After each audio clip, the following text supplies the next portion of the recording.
The next speaker is Michael Byrne, who is one of the nation's leading experts in emergency management and homeland security. He's had a remarkable career. His career includes service on the front lines of emergencies and disasters, as well as policy development and implementation at the federal, state, and local levels. He's a 20-year veteran of the New York City Fire Department. He started as a firefighter and retired as a captain.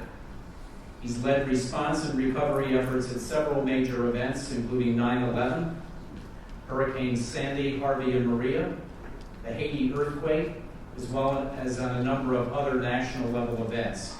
On the policy side, Mr. Byrne has spearheaded the effort of the creation of the New York City Office of Emergency Management, as well as the newly formed Office of Homeland Security in the White House after 9/11. While he was at the White House, Mr. Byrne held the position of Senior Director for Preparedness, Response, and Recovery, and played a significant role in developing and implementing Homeland Security Presidential Directive 5 and the grant programs that provide critical support to the nation's first responders. He's held leadership roles in the private and nonprofit sectors, including senior level positions with the American Red Cross, Microsoft, and ICF.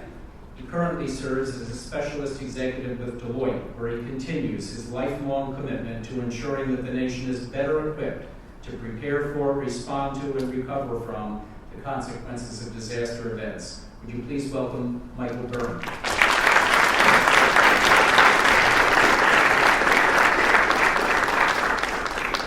Thank you, Jim, and thanks to the panel. Everything you brought up is just near and dear to my heart in terms of living through it and every one of the disasters that were just mentioned.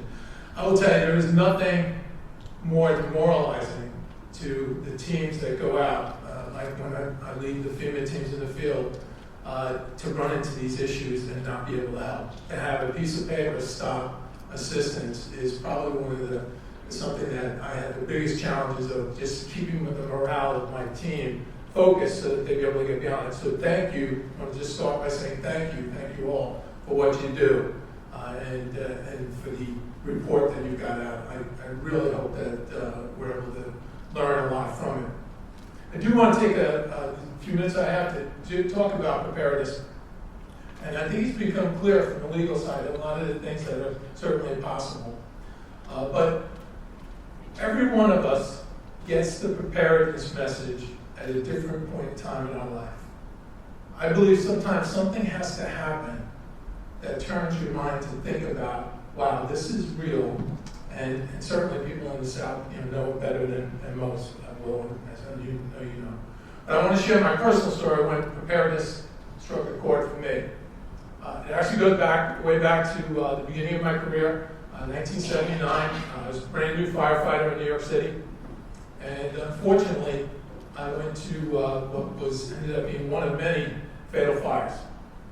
And I was introduced to the conditions under which that happens, and unfortunately, this young man passed away as a result of the fire that he had in his small studio apartment, actually. And it was a fairly new building, and that puzzled me. And I thought, well, geez, it's a new building, why didn't it have a smoke detector?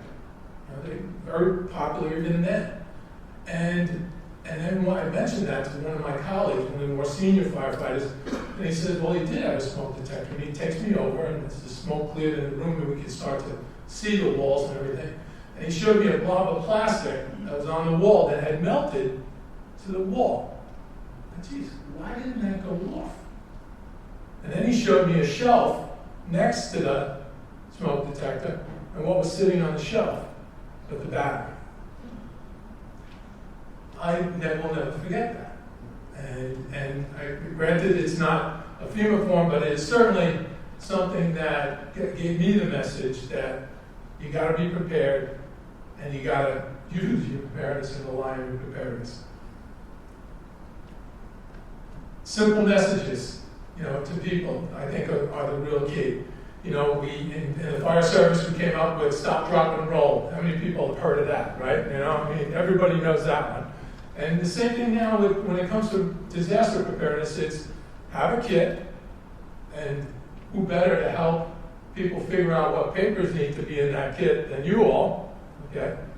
Have a plan and share your plan. You know, a plan kept to itself is, you know, not letting your kids know who they're supposed to call and when they're supposed to call when something happens and the family's not together is not a good plan. But have a plan. And then lastly, stay informed. Because it, you know, the amount of information, as we all know, that's out there is truly incredible. And there's lots of different avenues where you can find out that information. Have a kit, have a plan, and what was the third one? Okay, information. Thank you. The good news is, I wanted to finally share with you, is that things are getting better. FEMA does an analysis every year, a survey on preparedness, and the numbers are going up. Now, that may be a result of the increasing number and severity of the incidents that we're having. That certainly may be the case. But whatever it is, we're grateful for the improvements. But let's, you know, all continue that message of being prepared. And I'll share a happier story and what led me to believe that things are getting better, and especially in the FEMA world. Because unfortunately, FEMA's systems are set up to verify then trust, not trust but verify. Okay, and you know, it's because we're using tax dollars and we have to be good stewards, so we have to do that. So I'll share a story from Sandy. I was the federal coordinating officer. I was out in the field. I went to a disaster recovery center, and I walked in, and it was a tent in the Far Rockaways part of New York. And as you can tell with my accent, that I was very comfortable there. And I saw this lady sitting at a desk, and the FEMA person behind the thing was asking her, do you have this form? Do you have this piece of documentation? This went on for about 5 or 10 minutes, and ended up passing about 12 pieces of paper. So finally the lady got so fed up that she stood up and she says, what else you got? What else you need? And she was like, bring it on. I got it all right here. So I do think your message, the message that you are the evangelist for, and I do mean that word, you are the evangelist for this message, it is being heard. And I commend you and I ask you to please keep up all the good work that you're doing. Thank you.